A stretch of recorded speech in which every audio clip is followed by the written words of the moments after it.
Hey guys, in this video, I'll show you how you can transfer Sweatcoin to Sweat Wallet.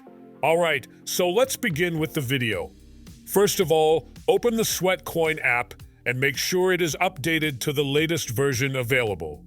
After that, sign into your account and you will be redirected to the homepage. Here, tap on the balance icon at top right corner and your total assets will be displayed. Now, tap on the "You are walking for crypto" button and a pop-up will open up. Inside it, tap on the Open Sweat Wallet button and the Sweat Wallet app will be launched. Now you can see it is mentioned at the top right corner that 1 sweat is equal to approximately 6,000 steps. So you don't need to worry about converting them. If you have the required amount of sweat coins, they will be automatically transferred to your wallet.